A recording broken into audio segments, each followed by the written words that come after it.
Hi and welcome back to my YouTube channel. ಈ ವಿಡಿಯೋದಲ್ಲಿ ನಾನು ನಿಮಗೆ ಶಿರ್ಡಿದು ಎಂಡ್ ಟು ಎಂಡ್ ಟ್ರಿಪ್ ಡೀಟೇಲ್ಸ್ನ ಇಲ್ಲಿ ನಾನು ಈ ವಿಡಿಯೋದಲ್ಲಿ ತೋರಿಸ್ತೀನಿ. ಆಮೇಲೆ ನೀವು ಶಿರ್ಡಿಗೆ ಹೋಗೋ ಮುಂಚೆ ಹೇಗೆ ಪ್ಲ್ಯಾನ್ ಮಾಡ್ಕೋಬೇಕು ಟ್ರಿಪ್ನ, ತುಂಬ ವಿಷಯ ನೀವು ಈ ವಿಡಿಯೋದಲ್ಲಿ ನೋಡ್ಕೋಬೋದು. ಆಮೇಲೆ ನಾನು ಯಾವ ಥರ ಶಿರ್ಡಿಗೆ ಟ್ರಾವೆಲ್ ಮಾಡಿದೆ, ಯಾವ ಮೋಡ್ ಆಫ್ ಟ್ರಾನ್ಸ್ಪೋರ್ಟ್ನ ಯೂಸ್ ಮಾಡಿದೆ, ಎಲ್ಲ ಡೀಟೇಲ್ಸ್ ಈ ವಿಡಿಯೋದಲ್ಲಿ ಹೇಳ್ತೀನಿ. ಆಮೇಲೆ ಶಿರ್ಡಿಗೆ ಹೋದ್ಮೇಲೆ ಯಾವ ಪ್ಲೇಸ್ನ ನೀವು ಮಿಸ್ ಮಾಡಬಾರ್ದು ಎಲ್ಲನೂ ಡೀಟೇಲಾಗಿ ಈ ವಿಡಿಯೋದಲ್ಲಿ ಹೇಳ್ತೀನಿ. ಇಲ್ಲಿ ನಾನು ಶಿರ್ಡಿಗೆ ಹೋಗಲಿಕ್ಕೆ ಆ್ಯಕ್ಚುಲಿ ನಾವು ಫ್ಲೈಟಲ್ಲಿ ಹೋಗಿರೋದು.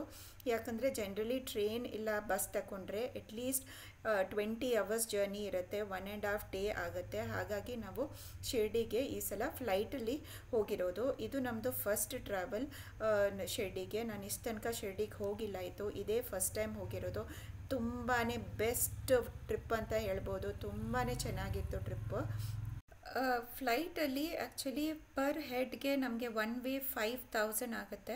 So almost 5,000 change. ಆಮೇಲೆ ವಾಪಸ್ ಬರಲಿಕ್ಕೂ 5,000 ಚೇಂಜ್. ಸೊ ಪರ್ ಪರ್ಸನ್ ನಿಮಗೆ 11,000 ಫ್ಲೈಟಿಗೆ ಬೇಕು. ಸೊ ಈಗ ನಿಮಗೆ ಒಳ್ಳೆಯದೇನೆಂದರೆ ಬ್ಯಾಂಗ್ಳೂರಿಂದ ಶಿರ್ಡಿಗೆ ಡೈರೆಕ್ಟ್ ಫ್ಲೈಟ್ ಇದೆ. ಮೊದಲು ನೀವು ಪುಣೆಗೆ ಹೋಗಿ ಮತ್ತೆ ಹೋಗಬೇಕು. ಈಗ ನಮಗೆ ಶಿರ್ಡಿಗೆ ಡೈರೆಕ್ಟ್ ಫ್ಲೈಟ್ ಇತ್ತು, ಹಾಗಾಗಿ ತುಂಬ ಈಸಿ ಆಯಿತು. ಯಾಕಂದರೆ 1 hour 30 minutesಲ್ಲಿ ಹೋಗ್ಬೋದು. ಆಮೇಲೆ ಬರುವಾಗ 1 hour 40 minutes ಆಯಿತು. ಸೊ ಈಗ ನಾವು ಏರ್ಪೋರ್ಟಿಗೆ ಚೆಕ್ ಇನ್ ಆಗಿದ್ದೀವಿ. ಆಮೇಲೆ ನಾವು ಫ್ಲೈಟಲ್ಲಿ ಈಗ ಇದಕ್ಕೆ ಶಿರ್ಡಿಗೆ ಟ್ರಾವೆಲ್ ಮಾಡ್ತಾಯಿದ್ದೀವಿ. ಸೊ ಇಲ್ಲಿ ಏನಂದರೆ ನಾವೀಗ ಟ್ರೈನ್ ಬುಕ್ ಮಾಡಿದರೆ ಒಂದು ಡೈರೆಕ್ಟ್ ಟ್ರೈನ್ ನೀವು ಶಿರ್ಡಿಗೆ ತಗೋಬೇಕು, ಇಲ್ಲಾಂದರೆ ನೀವು ಪುಣೆಗೆ ಹೋಗಿ ಶಿರ್ಡಿಗೆ ಹೋಗೋ ಆಪ್ಷನ್ ಕೂಡ ಇದೆ. ಪುಣೆಯಿಂದ ಶಿರ್ಡಿಗೆ 4 hours ಜರ್ನಿ. ಸೊ ತುಂಬ ಲಾಂಗ್ ಆಗುತ್ತೆ ಜರ್ನಿ, ಹಾಗಾಗಿ ನಾವು ಫ್ಲೈಟ್ ಆಪ್ಟ್ ಮಾಡಿರೋದು. ನಂತರ ಏನಂದರೆ ನಾವು 2 days ಟ್ರಾವೆಲ್ ಮಾಡಿದ್ದು ಅಂದರೆ 2 nights 3 days ಟ್ರಿಪ್ ನಮ್ಮದು. ಇದು ನಮ್ಮದು ಹೋಟೆಲ್ ನಾವು ಸ್ಟೇ ಮಾಡಿರೋದು. ಹೋಟೆಲ್ ಸಾಯಿ ಛತ್ರ ಅಂತ ಹೋಟೆಲ್ ಇದು. ತುಂಬಾ ಚೆನ್ನಾಗಿತ್ತು. ನಾವು evening around 4 o'clock hotel reach ಆಗಿದ್ದೆವು. 1:30 ಆಫ್ಟರ್ನೂನ್ ಫ್ಲೈಟ್ ಇತ್ತು, ಹಾಗಾಗಿ ಅರೌಂಡ್ 3 o'clock ನಾವಲ್ಲಿ ರೀಚ್ ಆದೆವು ಶಿರ್ಡಿ ಇಂಟರ್ನ್ಯಾಷನಲ್ ಏರ್ಪೋರ್ಟ್ಗೆ. ಅಲ್ಲಿಂದ ಊಟ ಮಾಡಿಬಿಟ್ಟು ನಾವು ಹೋಟೆಲ್ಗೆ ಚೆಕ್ ಇನ್ ಆಗಿದ್ದೆವು. ಆಮೇಲೆ ನಾವು ಹೋಟೆಲಿಂದ ಸ್ವಲ್ಪ ರೆಸ್ಟ್ ತಗೊಂಡು ನಾವು ಆಲ್ಮೋಸ್ಟ್ 5 o'clockಗೆ ಶಿರ್ಡಿ ಟೆಂಪಲ್ ದರ್ಶನ ಮಾಡಬೇಕಾಗಿತ್ತು. ಸೊ ಹಾಗಾಗಿ ನಾವು 5 o'clock ಅರೌಂಡ್ ಶಿರ್ಡಿಗೆ ಹೋಗಿ ಈ ಟೆಂಪಲ್ ವಿಸಿಟ್ ಮಾಡಿದೆವು. ಇದು outside view actually. Shirdi temple ಒಳಗೆ ನೀವು ಮೊಬೈಲ್ ಫೋನ್ ಆಗಲಿ ತಗೊಳೋಗಾಗಿಲ್ಲ. ಸೊ ನೀವು ಫೋಟೋಸ್ ಒಳಗಡೆ ಇಲ್ಲ ವೀಡಿಯೋಸ್ ಎಲ್ಲ ತೆಗೆಯೋವಾಗಿಲ್ಲ. ಆಲ್ಮೋಸ್ಟ್ ನಮಗೆ ಶಿರ್ಡಿದು ಟೆಂಪಲ್ ಕವರ್ ಮಾಡಲಿಕ್ಕೆ ಕಮ್ಮಿ ಅಂದರೆ 3 hours ಬೇಕಾಯಿತು. ಅಂದರೆ ಆಲ್ಮೋಸ್ಟ್ 1.5 hour ವೇಟಿಂಗ್ ಇತ್ತು. ಆಮೇಲೆ ಎಂಡ್ ಟು ಎಂಡ್ ಒಳಗಡೆ ಎಲ್ಲ ನೋಡಿ ಬರಲಿಕ್ಕೆ ನಮಗೆ ಕಂಪ್ಲೀಟಾಗಿ 5 o'clock ಹೋದವರು ಆಲ್ಮೋಸ್ಟ್ 9 o'clock ಆಗಿತ್ತು ಹೊರಗಡೆ ಬರುವಾಗ, ಎಲ್ಲ ದರ್ಶನ ಮುಗಿಸಿ ಬರುವಾಗ. ತುಂಬಾ ಚೆನ್ನಾಗಿತ್ತು ದರ್ಶನ. ಆಮೇಲೆ ನಮಗೆ ವೇಟಿಂಗ್ ಪೀರಿಯಡ್ ಏನೂ ಸುಸ್ತಂತ ಅನಿಸಿಲ್ಲ, ಯಾಕಂದರೆ ಸ್ವಲ್ಪ ವಾಕಿಂಗ್ ಇದೆ ಟೆಂಪಲ್ ಒಳಗೆ. ಬಟ್ ಏನಂದರೆ ನಿಮಗೆ ಅಲ್ಲಿ ಚೇರ್ಸ್ ಇದೆ, ಆಮೇಲೆ ಟೀ ಕೊಡ್ತಾರೆ, ಕುಡಿಲಿಕ್ಕೆ ನೀರಿದೆ, ಎಲ್ಲ ಫೆಸಿಲಿಟಿ ಇದೆ. ಆಮೇಲೆ ಕಂಪ್ಲೀಟ್ ಎ ಸಿ ಇದೆ ಟೆಂಪಲ್ ಒಳಗೆ. ಸೊ ವೇಟಿಂಗ್ ಮಾಡುವಾಗಲೂ ನಿಮಗೆ ಸುಸ್ತಾಗಲಿ ಏನೂ ಅನಿಸಲ್ಲ. ನಾನು ಚಿಕ್ಕ ಮಕ್ಳು ಇಟ್ಕೊಂಡು ಹೋಗಿದ್ದೆ, ಆದ್ರೂ ಏನೂ ನಮಗೆ ಕಷ್ಟ ಅನಿಸಿಲ್ಲ ಟೆಂಪಲ್ ಒಳಗೇನು. ಆಮೇಲೆ ನಿಮಗೆ ಪಾಸ್ ಟಿಕೆಟ್ ಇದೆ, 400 per ಟಿಕೆಟ್ ಇದೆ. ನಾವು ನಾರ್ಮಲ್ ದರ್ಶನದಲ್ಲೇ ಹೋಗಿರೋದು. ಚೆನ್ನಾಗಾಯಿತು ದರ್ಶನ. ಆಮೇಲೆ ನಿಮಗೆ ಇವನ್ ಆರತಿ ಟಿಕೆಟ್ ಕೂಡ ಇದೆ. ಆರತಿ ಟಿಕೆಟ್ ಅಂದರೆ ನೀವು ಆರತಿ ಕೂಡ ಅಲ್ಲಿ ನೋಡ್ಬೋದು. ಅದು ಸ್ಪೆಷಲ್ ಟಿಕೆಟು, ಅದು ಕೂಡ ತಗೊಂಡು ನೀವು ಹೋಗ್ಬೋದು. ಸೊ ಹಾಗೆ ಶಿರ್ಡಿ ಟೆಂಪಲ್ದು ದರ್ಶನ ಆಗಿಬಿಟ್ಟು ನಾವು ನೆಕ್ಸ್ಟ್ ಡೇ ಬೆಳಗ್ಗೆ ಅಂದರೆ ನೈಟ್ ಹೋಟೆಲಿಗೆ ಬಂದಿದ್ದೆವು. ನೆಕ್ಸ್ಟ್ ಡೇ ಬೆಳಗ್ಗೆ ನಾವು ಶನಿ ಶಿಗ್ನಾಪುರ್ ಟೆಂಪಲ್ಗೂ ಹೋಗಬೇಕಿತ್ತು. ಆನ್ ದ ವೇ ಈ ಥರ ಎಲ್ಲ ಕಡೆ ನಿಮಗೆ ಶುಗರ್ ಕೇನ್ ಜ್ಯೂಸ್ ಸಿಗುತ್ತೆ, ಅದನ್ನು ನೀವು ಕುಟ್ಬಿಟ್ಟು ಹೋಗಿ. ಯಾಕಂದರೆ ತುಂಬಾ ಫೇಮಸ್ ಶುಗರ್ ಕೇನ್ ಜ್ಯೂಸ್ ಆ ಏರಿಯಾದಲ್ಲಿ. ಹಾಗಾಗಿ ನಾವು ಅದೆಲ್ಲ ಮುಗಿಸ್ಬಿಟ್ಟು ನಂತರ ನಾವು ಶನಿ ಶಿಗ್ನಾಪುರ್ ಟೆಂಪಲ್ಗೆ ಮಧ್ಯಾಹ್ನ ರೀಚ್ ಆದೆವು. ಸೊ ಶಿರ್ಡಿಯಿಂದ ನೀವು ಶನಿ ಶಿಗ್ನಾಪುರ್ ಟೆಂಪಲ್ಗೆ ಆಲ್ಮೋಸ್ಟ್ 2 hours ಜರ್ನಿ ಅಂತ ಹೇಳ್ಬೋದು. 1 hour 45 minutes ಹೋಗಲಿಕ್ಕೆ, 1 hour 45 minutes ಬರಲಿಕ್ಕೆ. ಸೊ ಕಂಪ್ಲೀಟಾಗಿ ನಿಮಗೆ 4 hours ಬೇಕು ಹೋಗಿ ಬರಲಿಕ್ಕೆ. ಆಮೇಲೆ ಆನ್ ದ ವೇ ಊಟ ಮಾಡೋದಿದ್ರೆ ಇದು ಈ ಶಿಗ್ನಾಪುರ್ ಟೆಂಪಲ್ ಇದು ಇಲ್ಲಿ ಜನರಲಿ ಏನಂದರೆ ಆಯಿಲ್ ಹಾಕ್ತಾರೆ ದೇವರಿಗೆ. ಇದು ತುಂಬಾ ಫೇಮಸ್ ಇಲ್ಲಿ. ಆಮೇಲೆ ಇದು ಹೊರಗಡೆ ಟೆಂಪಲ್ ವ್ಯೂ ಇಲ್ಲಿ. ಸೊ ನಿಮಗೆ ಇಲ್ಲಿ ಆಫ್ಟರ್ನೂನ್ ರೀಚ್ ಆದರೆ, ಬೆಳಗ್ಗೆ ನಾನು ಸ್ಟಾರ್ಟ್ ಮಾಡಿದ್ದಲ್ಲ, ಸೊ ಆಫ್ಟರ್ನೂನ್ ರೀಚ್ ಆಗಿ ಊಟ ಎಲ್ಲ ಮುಗಿಸಿ ನಾವು ವಾಪಸ್ ಹೋಟೆಲ್ಗೆ around 4 o'clock reach ಆದೆವು. 4 o'clock reach ಆದಮೇಲೆ ಏನಂದರೆ, ಅಲ್ಲಿ ಶಿರ್ಡಿಯಲ್ಲಿ ರೀಸೆಂಟಾಗಿ 2019ಇಂದ ಶಿರ್ಡಿ ಡಿವೋಷ್ನಲ್ ಥೀಮ್ ಪಾರ್ಕ್ ಅಂತ ಸ್ಟಾರ್ಟ್ ಮಾಡಿದ್ದಾರೆ. ಇದು ತುಂಬಾ ಚೆನ್ನಾಗಿದೆ. ನೀವು ಅಲ್ಲಿ ಹೋದರೆ ಹೋಗಲೇಬೇಕಾಗಿರುವಂಥ ಪ್ಲೇಸ್ ಇದು ಡಿವೋಷ್ನಲ್ ಥೀಮ್ ಪಾರ್ಕ್. ಇದು ಅರೌಂಡ್ 5 o'clock ಈವ್ನಿಂಗ್ ನಾವು ಹೋಗಿರೋದು. 5 o'clock ಹೋಗಿ ಅಲ್ಲಿ ಟಿಕೆಟ್ಸ್ ತಗೋಬೇಕು. ಸೊ ಟಿಕೆಟ್ ಪ್ರೈಸ್ ಅಡಲ್ಟ್ಸ್ಗೆ ಬೇರೆ ಇದೆ, ಮಕ್ಕಳಿಗೆ ಬೇರೆ ಇದೆ. ಸೊ ಮಕ್ಕಳಿಗೆ ಅರೌಂಡ್ 300 ಹಾಗೆ ಬರುತ್ತೆ, ಅಡಲ್ಟ್ಗೆ ಅರೌಂಡ್ 500 ಚೇಂಜ್ ಹಾಗೆ ಬರುತ್ತೆ. ಸೊ ಇಲ್ಲಿ ಟಿಕೆಟ್ ತೆಗೆದುಬಿಟ್ಟು ನೀವು ಒಳಗಡೆ ಹೋದರೆ ಕಮ್ಮಿ ಅಂದರೆ 3.5 hours ಬೇಕು ಒಳಗಡೆ ನಿಮಗೆ. ಸೊ ಹಾಗಾಗಿ ನೀವು 3.5 hours ಅರೌಂಡ್ 5:30 ನಾವು ಹೋಗಿದ್ದು. ನಾವು ಹೊರಗಡೆ ಬರುವಾಗ ಆಲ್ಮೋಸ್ಟ್ 9 ಆಗಿದೆ, 8:39 ಆಗಿದೆ. ಈ ಡಿವೋಷ್ನಲ್ ಥೀಮ್ ಪಾರ್ಕಲ್ಲಿ ನಿಮಗೆ ತೀರ್ಥಯಾತ್ರ ಫಸ್ಟ್ ಶೋ ಬರುತ್ತೆ. ಟೋಟಲ್ 5 shows ಇರುತ್ತೆ. ಈ ತೀರ್ಥ ಯಾತ್ರಾ ಎಕ್ಸ್ಟ್ರಾ ಶೋ. ಸೊ ಇದೇನೆಂದರೆ ಎಲ್ಲ ಟೆಂಪಲ್ನ ತೋರಿಸ್ತಾರೆ ನಿಮಗೆ. ಪಂಜಾಬಿಂದ ಹಿಡಿದು ಮಧುರೈ ಮೀನಾಕ್ಷಿ ಟೆಂಪಲಿಂದ ಹಿಡಿದು ತಿರುಪತಿ, ಕೇದಾರ್ನಾಥ್, ಬದ್ರಿನಾಥ್, ಪೂರಿ, ಅಮೃತ್ಸರ್ ಎಲ್ಲನೂ ಕವರ್ ಮಾಡ್ತಾರೆ. ಒಂದು ಸ್ವ್ಯಾನಲ್ಲಿ ನೀವು ಅಂದರೆ ಏನು ಜನ ಇದನ್ನು ಆಪ್ರೇಟ್ ಮಾಡಲ್ಲ, ಸ್ವ್ಯಾನ್ ಆಟೋಮ್ಯಾಟಿಕ್ಕಾಗಿ ನಿಮಗೆ ತೀರ್ಥಯಾತ್ರೆ ದರ್ಶನನ ತೋರಿಸುತ್ತೆ. ಇಲ್ಲಿ ಹೇಗಂದರೆ ನಿಮಗೆ ಸ್ವ್ಯಾನಲ್ಲಿ ಆಲ್ಮೋಸ್ಟ್ 10-15 ಮಿನಿಟ್ಸ್ದು ತೀರ್ಥಯಾತ್ರೆ ಇದು. ನೀವು ಎಂಟೈರ್ ಶೋನ ನೀಟಾಗಿ ನೋಡ್ಕೋಬೋದು. ಯಾಕಂದರೆ ಅಲ್ಲಲ್ಲೇ ಪ್ಲೇಸಲ್ಲಿ ಫಾರ್ ಎಕ್ಸಾಂಪಲ್ ಪಂಜಾಬಲ್ಲಿ ಸ್ಟಾರ್ಟ್ ಆಗಿರೋದು ಈ ತೀರ್ಥಯಾತ್ರಾ ದರ್ಶನ. ಅಲ್ಲಿ ನಿಮಗೆ ಸ್ವಲ್ಪ ಹೊತ್ತು ವೆಯ್ಟ್ ತೋರಿಸ್ತಾರೆ ಯಾವ ಥರ ಇದೆ ಅಂತ. ನೀವು ಅಲ್ಲಿ ಸ್ವಲ್ಪ ಸ್ಟಾಪ್ ಮಾಡಿ ನೋಡ್ಕೋಬೋದು.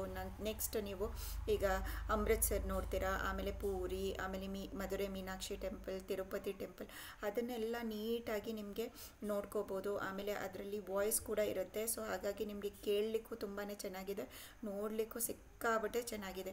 ನಾನು ಆ್ಯಕ್ಚುಲಿ ವಿಡಿಯೋದಲ್ಲಿ ತೋರಿಸೋದಕ್ಕಿಂತ ಅಲ್ಲಿ ಹೋಗಿ ಫೀಲ್ ಮಾಡೋದ್ರಲ್ಲಿ ತುಂಬಾ ಚೆನ್ನಾಗಿದೆ. ಸೊ ಈ ಡಿವೋಷ್ನಲ್ ಥೀಮ್ ಪಾರ್ಕ್ ಮಾತ್ರ ನೀವು ಶಿರ್ಡಿಗೆ ಹೋದರೆ ಮಿಸ್ ಮಾಡಲಿಕ್ಕೆ ಹೋಗಬೇಡಿ.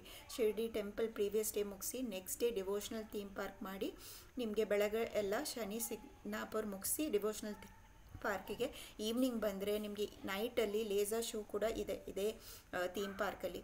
ಸೊ ಲೇಸರ್ ಶೋ ಕೂಡ ನೈಟಲ್ಲಿ ನೀವು ಕವರ್ ಮಾಡ್ಕೋಬೋದು. ಈಗ ನೋಡಿ ಎಲ್ಲ ನಿಮಗೆ ತೋರಿಸ್ತಾ ಇದ್ದಾರೆ. ಇದಾದಮೇಲೆ ಏನಂದರೆ ಡಿವೋಷ್ನಲ್ ಥೀಮ್ ಪಾರ್ಕಲ್ಲಿ ನಮಗೆ ಈಗ 5 shows ಇರುತ್ತೆ. ಈಗ ಫಸ್ಟ್ ಟೆಂಪಲ್ದು ದರ್ಶನ ಆಗ್ತಾಯಿದೆ. ಇದಾದಮೇಲೆ ನಿಮಗೆ ಡಿಫ್ರೆಂಟ್ ಶೋಸ್ ಇದೆ. ಲಂಕಾ ದಹನ್ ಇದೆ, ಆಮೇಲೆ ಮ್ಯಾಜಿಕ್ ಶೋ ಕೂಡ, ಅದು ಫ್ರೀ ಶೋ ಆ್ಯಕ್ಚುಲಿ, ಟಿಕೆಟಲ್ಲಿ ಬರಲ್ಲ ಅದು. ಆಮೇಲೆ ನಿಮಗೆ ಕೃಷ್ಣಂದು ಶೋ ಇದೆ. ಆಮೇಲೆ ನಿಮಗೆ ಸಾಯಿಬಾಬಂದು 1 hourದು ಸ್ಟೋರಿ ತೋರಿಸ್ತಾರೆ ಕಂಪ್ಲೀಟಾಗಿ, end to end real life story ತೋರಿಸ್ತಾರೆ ನಿಮಗೆ. ತುಂಬಾ ಚೆನ್ನಾಗಿದೆ ಅದು. ಆಮೇಲೆ ಈ ಲಂಕಾ ದಹನ್ 5D ಶೋ, ಅದು ತುಂಬಾ ಚೆನ್ನಾಗಿದೆ. ಲಂಕಾ ದಹನ್ ನೀವು ಎಕ್ಸ್ಪೀರಿಯೆನ್ಸ್ನ ಫೀಲ್ ಮಾಡಬೇಕು. ಯಾಕಂದರೆ ಅಲ್ಲಿ ಹೋಗಿ ನೋಡೋದ್ರಲ್ಲಿ ತುಂಬಾ ಚೆನ್ನಾಗಿದೆ. ಯಾಕಂದರೆ 5D ಶೋವಲ್ಲಿ ಹೇಗಿರುತ್ತಂದರೆ, ನೀವು ಒಂದು ಸೀಟಲ್ಲಿ ಕೂತ್ರೆ ಆ ಸೀಟಲ್ಲಿ ನಿಮಗೆ ಆ ಏರ್ ಎಫೆಕ್ಟು, ವಾಟರ್ ಎಫೆಕ್ಟು, ಆಮೇಲೆ ನಿಮಗೆ ಅದು ಸೌಂಡ್ ಎಫೆಕ್ಟು ಎಲ್ಲನೂ ಫೀಲ್ ಆಗೋ ಥರ, ಅಂದರೆ ನೀವು ಆ್ಯಕ್ಚುಲಿ ಆ ಲಂಕಾ ದಹನ್ ಆಗುವಾಗ ನೀವು ಅಲ್ಲೇ ಇರುವಂಥ ಫೀಲ್ ನಿಮಗೆ ಕೊಡುತ್ತೆ. ಹಾಗಾಗಿ ನೀವು ಅಲ್ಲಿ ಹೋಗಿ ಒಮ್ಮೆ ಅದನ್ನು ಎಕ್ಸ್ಪೀರಿಯೆನ್ಸ್ ಮಾಡಿ. ಡಿವೋಷ್ನಲ್ ಥೀಮ್ ಪಾರ್ಕ್ ಮಾತ್ರ ಮಿಸ್ ಮಾಡಲಿಕ್ಕೆ ಹೋಗಬೇಡಿ ಶಿರ್ಡಿಗೆ ಹೋದರೆ. ಆಮೇಲೆ ಏನಂದರೆ ಅದೇ ಥರ ನಿಮಗೆ ಕೃಷ್ಣಂದು ಕೂಡ ಶೋಸ್ ಇದೆ. ತುಂಬಾ ಈ ಥರ ಶೋಸ್ಗಳಿದೆ. ಅಲ್ಲಿ ಕೂಡ ಈ ಗ್ಲಾಸಸ್ 3D ಗ್ಲಾಸಸ್ ಕೊಡ್ತಾರೆ.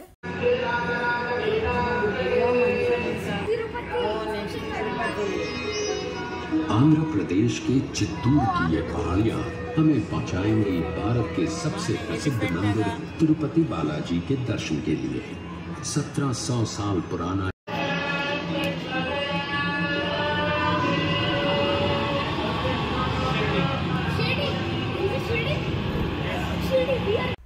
ಇದು ಲಂಕಾ ದಹನ್ ಶೋಗೆ ಹೋಗ್ತಾ ಇದ್ದೀವಿ. ಇದು 3D ಗ್ಲಾಸಸ್ ಹಾಕಿಬಿಟ್ಟು ನೋಡಬೇಕು.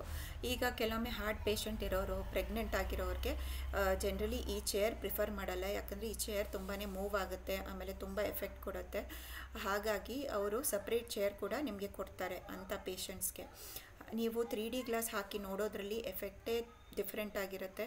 ಇದರಲ್ಲಿ ಆ್ಯಕ್ಚುಲಿ ಕ್ಲಿಯರಾಗಿ ಕಾಣಿಸ್ತಾ ಇಲ್ಲ, ಬಟ್ ಅಲ್ಲಿ ಹೋಗಿ ನೋಡಿದ್ರೆ ತುಂಬಾ ಸೂಪರ್ ಎಕ್ಸ್ಪೀರಿಯನ್ಸ್ ಅಂತ ಹೇಳ್ಬೋದು. ನೆಕ್ಸ್ಟ್ ಇದಾದಮೇಲೆ ನಿಮಗೆ ಸಬ್ಕಾ ಮಾಲಿಕ್ ಏಕ್ ಅಂತ ಒಂದು ಮೂವಿ ತೋರಿಸ್ತಾರೆ. ಅದು ಆಲ್ಮೋಸ್ಟ್ 1 ಅವರ್ದು ಶೋ. ಅದು ಕೂಡ ಕ್ಲೀನಾಗಿ ನೀವು ಎಂಟೈರ್ ಸ್ಟೋರಿ ಸಾಯಿಬಾಬಾನ ಬಗ್ಗೆ ನೀವು ನೋಡ್ಕೋಬೋದು. ಇದೇ ಶೋ ಥಿಯೇಟ್ರಲ್ಲಿ ತೋರಿಸ್ತಾ ಇರೋದು. ಇದು ಏನಂದರೆ ಸಾಯಿಬಾಬಾಂದು ಸ್ಟೋರಿ ಈ ಮೂವಿ ಇಂಡಿಯಾದಲ್ಲಿ ಎಲ್ಲೂ ತೋರಿಸಲ್ಲ ಅಂತೆ, ಈ ಡಿವೋಷ್ನಲ್ ಥೀಮ್ ಪಾರ್ಕಲ್ಲಿ ಮಾತ್ರ ತೋರಿಸೋದು. ಆಮೇಲೆ ಇದು India's first devotional theme park ಅಂತ ಅಲ್ಲಿ ಅವ್ರು ಹೇಳಿದರು. ನನಗೆ ಹೋಟೆಲ್ ಅವ್ರು ಆ್ಯಕ್ಚುಲಿ ಸಜೆಸ್ಟ್ ಮಾಡಿದರು, ಈ ಅಲ್ಲಿ ಹೋದರೆ ಶಿರ್ಡಿಗೆ ಬಂದರೆ ನೀವು ಈ ಥೀಮ್ ಪಾರ್ಕ್ನ ನೋಡಲೇಬೇಕು ಅಂತ.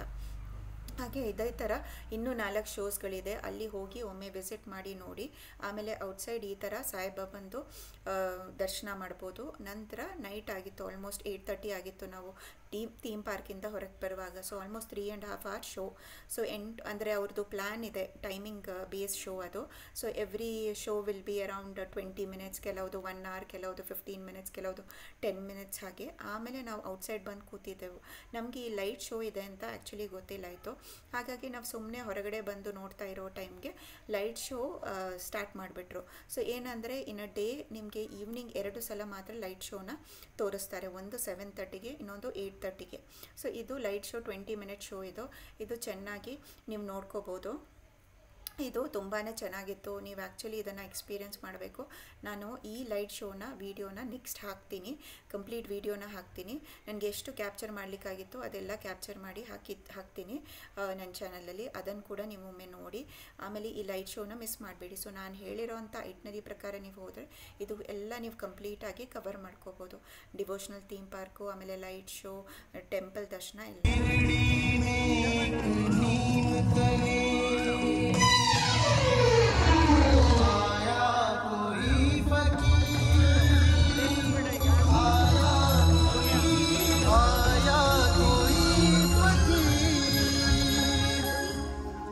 बदन पर कफनी, सर पर रुमाल, लंबे हाथ और कृपालु आंखों वाले इस फकीर ने गांव की एक पुरानी टूटी फूटी मस्जिद में अपना डेरा डाल दिया और इस मस्जिद का नाम रखा द्वारका माई।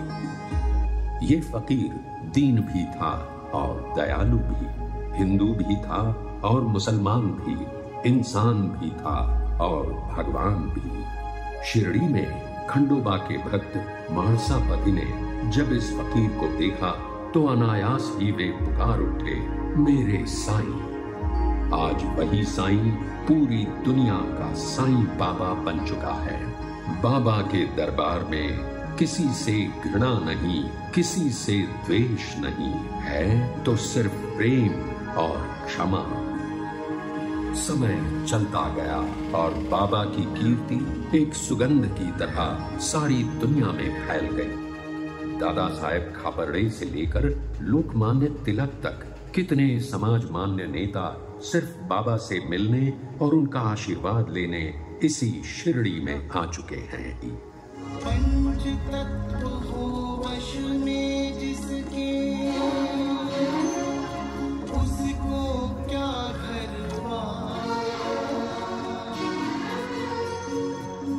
ಸೊ ಫಸ್ಟ್ ಡೇ ನಾವು ಟೆಂಪಲ್ ವಿಸಿಟ್ ಮಾಡಿ ನೆಕ್ಸ್ಟ್ ಡೇ ಶನಿ ಸಿಗ್ನಾಪುರ್ ಹೋಗಿ ಅಲ್ಲಿಂದ ಈವ್ನಿಂಗ್ ಡಿವೋಷ್ನಲ್ ಥೀಮ್ ಪಾರ್ಕ್ ಹೋಗಿ ಲೈಟ್ ಶೋ ಮುಗಿಸಿ ಆ ದಿನನೂ ಅಲ್ಲೇ ಉಳ್ಕೊಂಡು, ಫಸ್ಟ್ ಡೇ ಉಳ್ಕೊಂಡಿದ್ದೇವೆ, ಸೆಕೆಂಡ್ ಡೇ ಉಳ್ಕೊಂಡು ಥರ್ಡ್ ಡೇ ಏನು ಮಾಡಿದ್ದೇವೆ ಅಂದರೆ ದ್ವಾರಕಾಮಯಿ ಅಂತ ಅಲ್ಲೇ ಶಿರ್ಡಿ ಟೆಂಪಲ್ ಹತ್ರ ಇದೆ, ಎಲ್ಲಿ ಸಾಯಿಬಾಬಾ ಉಳ್ಕೊಂಡಿದ್ರು, ಅವ್ರದ್ದು ಇಡೀ ಇದರಲ್ಲಿ ಎಲ್ಲಿ ಉಳ್ಕೊಂಡಿದ್ರು ಅದನ್ನು ಅಲ್ಲಿ ಆ ಪ್ಲೇಸ್ ನೀವು ನೋಡ್ಬೋದು, ದ್ವಾರಕಾಮಯಿ ಅಂತ. ಅಲ್ಲೇ ಹೋಗಿ ಸ್ವಲ್ಪ ಶಾಪಿಂಗ್ ಮಾಡಿ ವಾಪಸ್ ರಿಟರ್ನ್ ಬ್ಯಾಂಗ್ಳೂರ್ಗೆ ನಾವು ಬಂದೆವು. ಎಂಡ್ ಟು ಎಂಡ್ ದರ್ಶನ ತುಂಬಾ ಚೆನ್ನಾಗಿತ್ತು. ನಿಜ ಹೇಳಬೇಕಂದ್ರೆ ನೀವು ಒಮ್ಮೆ ಈ ಥರ ಪ್ಲ್ಯಾನ್ ಮಾಡ್ಕೊಂಡು ಹೋಗಿ 2 nights 3 days ಟ್ರಿಪ್ ಇದು. ಫ್ಲೈಟಲ್ಲಿ ಹೋಗೋದಿದ್ರೆ ಇದು ತುಂಬಾ ಕಂಫರ್ಟೇಬಲ್ಲು. ಪರ್ ಹೆಡ್ 11,000 ಆಗುತ್ತೆ. ಆಮೇಲೆ ರೂಮ್ಗೆ 2 daysಗೆ ನಾವು ಆಲ್ಮೋಸ್ಟ್ 6,000 ಪೇ ಮಾಡಿದ್ದೆವು 2 daysಗೆ. ಯಾಕಂದ್ರೆ ನಾವು ಫ್ಯಾಮಿಲಿ ರೂಮ್ ತಗೊಂಡಿರೋದು 5 ಜನಕ್ಕೆ, ಹಾಗಾಗಿ 6,000 2 daysಗೆ ಆಯಿತು. ನಂತರ ಏನಂದರೆ ನಿಮಗೆ ಟ್ರೈನಿಂದ ಕೂಡ ಹೋಗ್ಬೋದು, ಬಟ್ ನಿಮಗೆ ಜರ್ನಿ ಸ್ವಲ್ಪ ಜಾಸ್ತಿ ಆಗುತ್ತೆ. ಹಾಗಾಗಿ 1 ದಿನ ಇಲ್ಲ 2 ದಿನ ನೀವು ಎಕ್ಸ್ಟ್ರಾ ಇಟ್ಕೊಂಡ್ರೆ ಒಳ್ಳೆಯದು, ಇಲ್ಲಾಂದರೆ ತುಂಬ ಟಯರ್ಡಾಗಿ ತುಂಬ ಸ್ಟ್ರೆಸ್ ಅಂತ ಅನಿಸುತ್ತೆ. ಸೊ ಆರಾಮಾಗಿ ಹೋಗಬೇಕಂದ್ರೆ ಈ ಥರ ಪ್ಲ್ಯಾನ್ ಮಾಡ್ಕೊಂಡು ಹೋಗಿ, ಇಲ್ಲ ನೀವು 1-2 ದಿನ ಎಕ್ಸ್ಟ್ರಾ ಮಾಡ್ಕೊಂಡು ಹೋಗಿ. ನಿಮಗೆ ಈ ವಿಡಿಯೋ ಇಷ್ಟ ಆದರೆ ನನ್ನ ವಿಡಿಯೋನ ಲೈಕ್ ಮಾಡಲಿಕ್ಕೆ ಮಾಡಬೇಡಿ, ಆಮೇಲೆ ಚಾನಲನ್ನು ಸಬ್ಸ್ಕ್ರೈಬ್ ಮಾಡಿ. Thank you.